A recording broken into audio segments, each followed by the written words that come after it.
podeu demanar que col·labori a la creació, manteniment o engrandiment del meu propi mite. Si voleu que m'autobiografiï, caldrà que sigui amb les dues cares de la moneda. Jo escriuré lliure. Avui, Lluís Maria Xirinacs, al Cultures de Resistència. Comencem.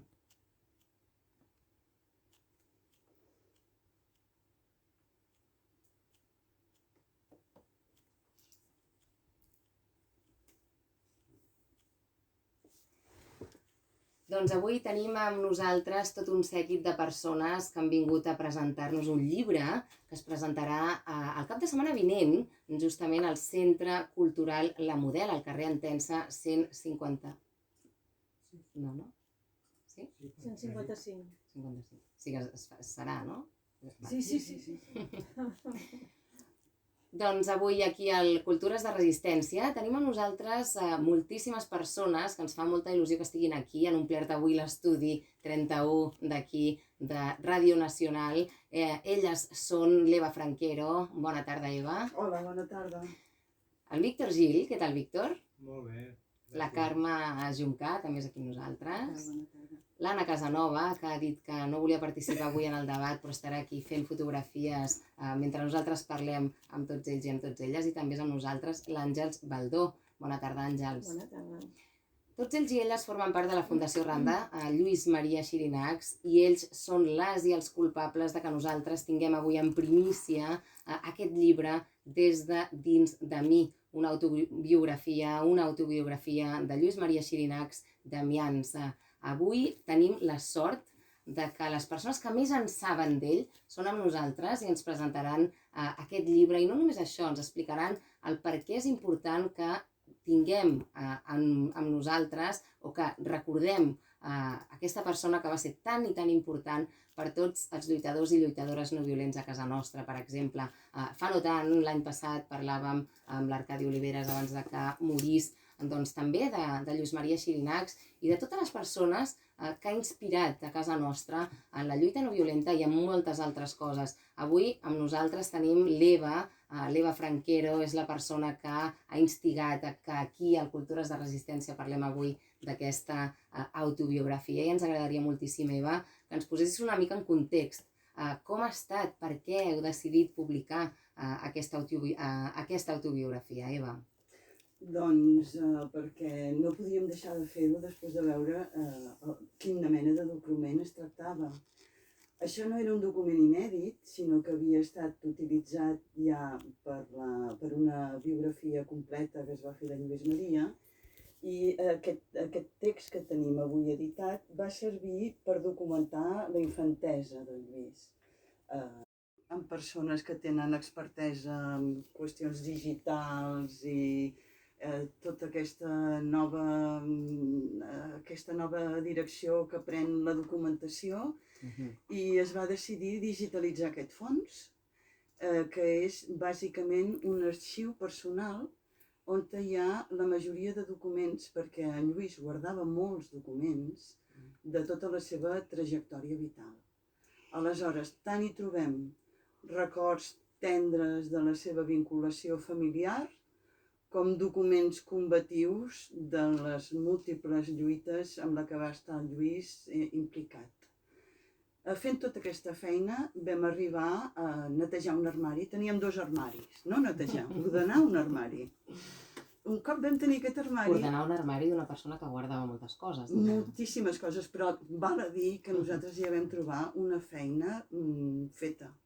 Davant nostre hi havia hagut durant anys companys treballant amb això, i ja ens havien deixat una ordenació cronològica preparada, a més d'un diagnòstic i una direcció fet per un professional, per un arxiver.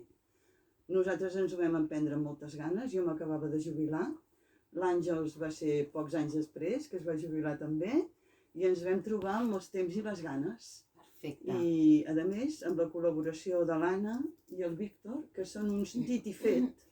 O sigui, no pots dir res perquè ho fan. I posteriorment es va incorporar la Carme. I ara som aquest equip, i que un cop vam acabar la feina grossa, diguéssim, que era aquest primer armari que nosaltres suposàvem que era el principal, ens vam aventurar a un segon armari. I resulta que en aquest segon armari hem trobat quantitat de manuscrits originals de coses editades, també originals inèdits, entre els quals aquesta autobiografia, que estava en un document manuscrit, una reproducció mecanoscrita i uns papers de la primavera de l'any 75 i el mes de juliol, en què suposem que ho acaba. O sigui, en 4 mesos el Lluís va redactar 22 anys de la seva vida, des dels primers records fins al dia després que és ordenat sacerdot. Aleshores, és un document que és extraordinari per la vivor, per la qualitat de la descripció, per la intensitat que s'entreveu de l'experiència vital. Tot això està vist des dels seus 42 anys. Sí, 75. Ell estava tancat a la presó de Carabanchel, tancat per complir una sentència de 3 anys, que venia d'una peripècia certament interessantíssima, que potser l'Àngels ens podrà ampliar. Doncs sí. Acaba una vaga, es recupera en 2 mesos i comença la redacció d'aquesta autobiografia que li demanen els seus amics, que lliga amb això que tu llegies al començament. El que jo llegia al començament, que és justament la contraportada, la solapa del llibre, d'aquest llibre que acaba de sortir del forn i que és una joia per nosaltres, que ens agrada aquí el Cultures de Resistència, fer memòria i conèixer aquestes figures que a casa nostra van ser tan importants. Àngels, tu ets una de les persones, diguem, responsables també d'aquesta digitalització de tot aquest. Vés a saber si no en trobarem alguna altra, perquè evidentment n'hi ha moltes de joies, de diferents àmbits que exploraven Lluís Maria. De fet, fem una cosa, Lluís Maria Xirinacs, amb moltíssimes persones que treballem amb temes relacionats amb drets humans, amb no violència, amb temes més filosòfics. En fi, és tan, diguem, complet el personatge que crec que ningú millor que vosaltres ens el podria presentar aquí al Cultures. Àngels. Doncs bé, crec que qualsevol de nosaltres podria enfocar, direm algunes coses que segurament en molts casos són conegudes. Perdoneu. Sí. Tant, no? Fent aquesta petita descripció d'en Xirinacs. Seria força al llarg de la seva vida pública, que va arribar fins i tot a ser senador, diguem-ne, doncs va estar a esforçar-se, evidentment, per ajudar a aconseguir la llibertat del nostre poble, l'autodeterminació. La primera vaga que va fer anava en aquesta direcció. I alhora també, paral·lelament, en el mateix sentit, doncs, la recuperació en el context franquista, tardofranquista, doncs, de les llibertats. Això va ser la seva lluita contínua. Es va plantar la Model, ja sabeu, va fer 8 vagues de fam, alguna d'ella de 42 dies, una d'ella que va fer precisament abans, una mica abans d'escriure aquesta autobiografia, 42 dies que el van portar pràcticament al punt de la mort. Estava en una situació realment molt delicada. També la tercera vaga de fam que va fer era durant una setmana de fam i set. De fam i set. Durant una setmana. És a dir, que ha estat una persona generosa, que ha donat tot per aconseguir aquestes llibertats i aquests. La realitat té moltíssimes cares i les ha estructurades, i les ha ordenades i les ha relacionades les unes amb les altres. I la imatge gràfica d'això és aquesta bola que tenim aquí, una de les imatges. Tenir diversos punts de vista sobre les coses, no? De fet, si no m'equivoco, també va ser un grup d'investigació que es deia Globalium. No sé quan va sorgir, però potser vosaltres ho sabeu. En qualsevol cas, ells van investigar justament sobre aquestes dimensions, no?, que ell proposava. Ara potser m'estic anant per les branques, però en realitat per mi i per nosaltres aquí al Cultures de Resistència és important que puguem veure aquests altres punts de vista de les coses, perquè si no, no hi ha manera de caminar o de prosseguir, no? En aquesta presentació que fareu a la Model el cap de setmana que ve, dissabte, qui heu convidat, què fareu? Divendres. Estic dient tot el rato dissabte. Divendres. En aquesta presentació que fareu divendres 25 a la Model, Víctor, què hi voleu fer? Per què a la Model, per exemple? Crec que és molt evident, allò de per què a la Model, no? Home, és un dels punts més àlgics de la seva lluita de Carabanchel. Feia un mes que havia sortit de Carabanchel i ell es planta davant de la Model demanant l'amnistia total de presos polítics, socials, comuns i de tots. I es va quedar allà, es va quedar plantat durant 22 mesos, creu recordar. I per això vam escollir que fos la presentació estrella d'aquesta obra extraordinària que acaba de sortir. Una obra extraordinària que, de fet, ha sortit d'alguna manera de l'admiració vostra cap a Lluís Maria Xirinacs, també la seva obra vital i filosòfica, i d'aquest manuscrit que ens explicava l'Eva, que l'heu trobat a l'arxiu de la Fundació Randa. És un text que recull les seves memòries, els primers records, la guerra, la postguerra, els anys de formació per esdevenir escolapi, i és una autobiografia íntima que, com deia l'Eva, la va escriure l'any 1975, sí, durant el seu empresonament a Carabanchel. I, d'alguna manera, també és un reportatge d'una època molt dura, no? D'una família burgesa a Barcelona, d'una formació eclesiàstica, reveladora de tots els mecanismes de poder d'aleshores que, d'alguna manera, també es van reproduint avui en molts àmbits de les nostres vides, desgraciadament. De fet, una de les coses que ens permetrà descobrir aquesta autobiografia és una mica, doncs, m'atreviria a dir la seva personalitat, potser, no? Aquest personatge crític, lúcid, convençut, com el descriviu vosaltres. Tu, Eva, me'l vas descriure abans que ens trobéssim aquí a la ràdio, no? Com un personatge valent, desobedient, evidentment, amb molta potència intel·lectual i espiritual, que el vau poder conèixer, tractar i acompanyar. Per nosaltres és un honor tenir-vos aquí, ja que vosaltres l'heu pogut conèixer en la seva intimitat, no? I per què no fer-vos aquesta pregunta? A part del personatge públic, el Lluís Maria, com era en aquesta intimitat, no? Com es relacionava amb el seu entorn, quines eren les seves inquietuds, no? Quina música li agradava ballar o no? Aquestes coses que també, quan s'està enmig d'una revolució del canvi, ens agrada saber, perquè d'alguna manera una de les coses que ens inspiren tots els lluitadors no violents, i ens ho deia també l'Arcadi Oliveres quan abans de morir, que la revolució també s'ha de ballar, s'ha de celebrar, no? I s'han de fer trobades per d'alguna manera engreixar l'engranatge del canvi. Algú s'atreviria a contestar aquesta pregunta una mica més així ditxaratxera? Doncs no hi ha problema. Realment seria sorprenent per alguns dir que era divertit, però és que ho era. T'explicava un munt d'acudits quan estàvem a les reunions, als sopars, etc. I en quant a la música, li agradava molt la música clàssica. Ell tocava el piano i, a més, sobretot, li agradava molt Beethoven. Però també Schubert, en fi.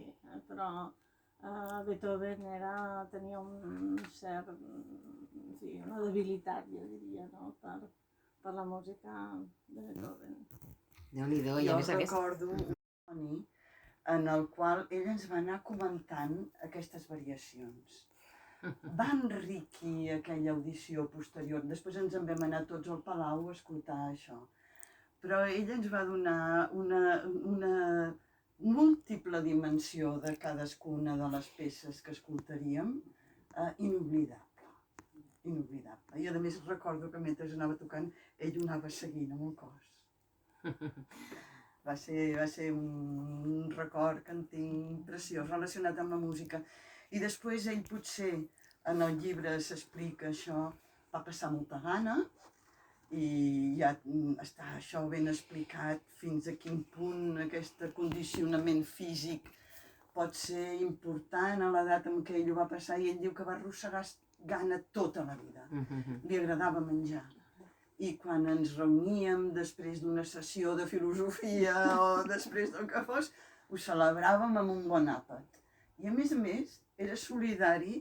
Per exemple, es començava a rondinar d'això del tabac, i jo era fumadora. I hi havia, entre la colla, hi havia algú que em donava bastonades. I ella es va posar a fumar amb mi. I jo no ho oblidaré mai, això.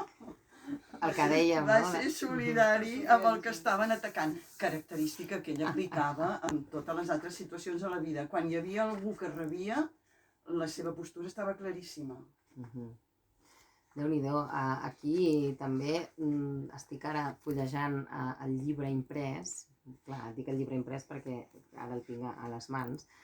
I hi ha moltíssimes històries, hi ha inclús un model d'univers, que és el que comentàvem abans potser, i explica, no? Tot això que dèiem abans, i no sé si té a veure amb aquesta grífola, la comuna? Grifola la comuna?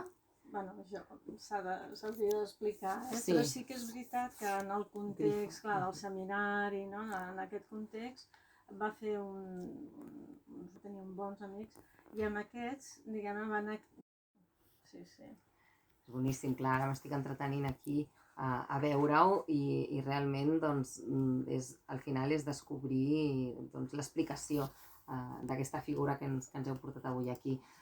Quina és l'actualitat de Xirinacs avui en dia? Què és el que vosaltres diríeu o on creieu que faria molta falta que Xirinacs estigués present o que ja hi és d'alguna manera?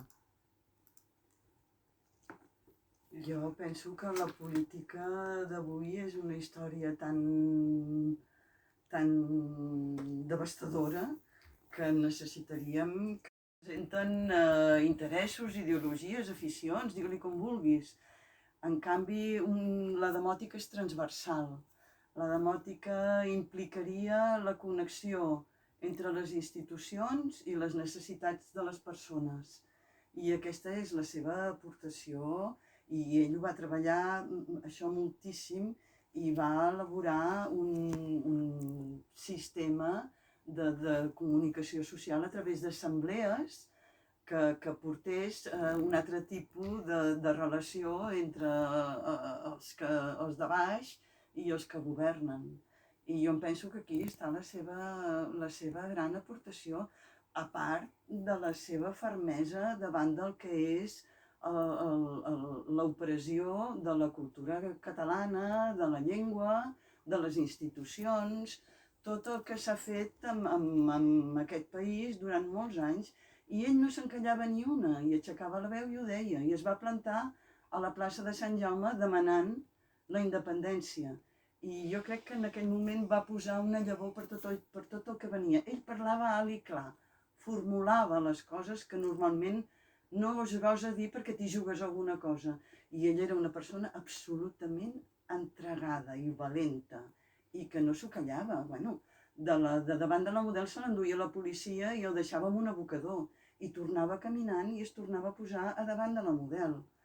Ara això no és usual, o com a mínim no ens n'enterem. Nosaltres hem tingut la sort de que ens n'hem enterat de tot això. I aleshores d'aquí també ve la gràcia enorme que jo li trobo en aquesta autobiografia, que és que ens completa, ens dona les arrels d'un fenomen. La gent no actua com un bolet. Tot el que, bueno, penso jo, les coses tenen arrels, i arrels profundes. I en aquesta autobiografia veiem totes les arrels del que després va fer en Lluís. Des de la seva actitud vital, filosòfica i combativa i desobedient.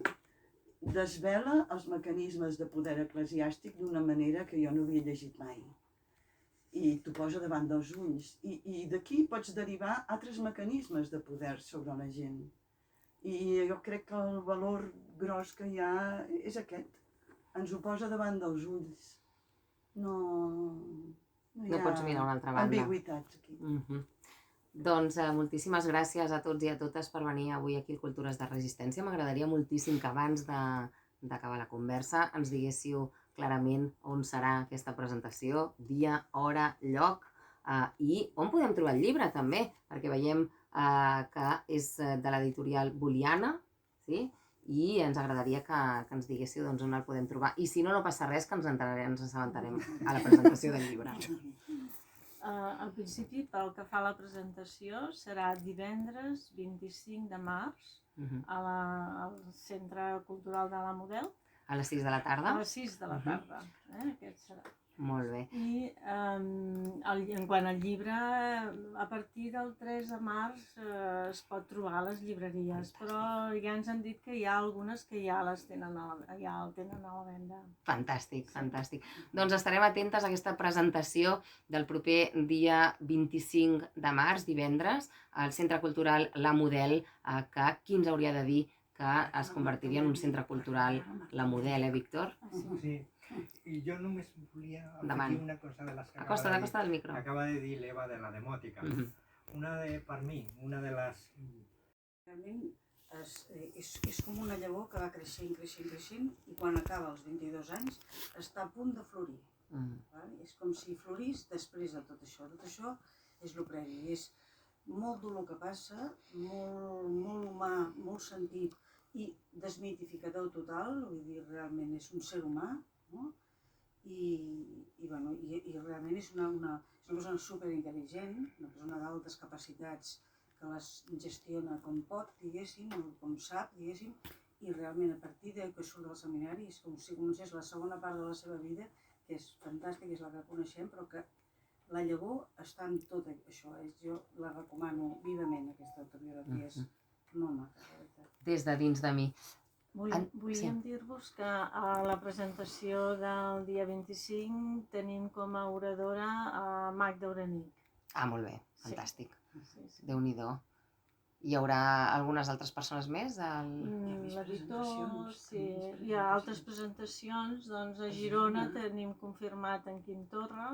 Molt bé. I a Ripoll en Jordi Lara. De fet, podem anar a la pàgina web de la Fundació per veure-ho tot. Com és la pàgina web de la Fundació? Xirinacs.cat, molt Xirinacs.cat. fàcil. Xirinacs.cat. Així, llavors, des d'allà ja se't redirigeix a tot el contingut. Doncs moltíssimes gràcies per venir avui aquí al Cultures de Resistència. El temps se'ns tira a sobre, però ens ha agradat moltíssim estar amb vosaltres, que ens presenteu aquesta autobiografia de Lluís Maria Xirinacs Damians des de dins de mi. Nosaltres tornem la setmana vinent amb més cultures i més resistències. Moltes gràcies.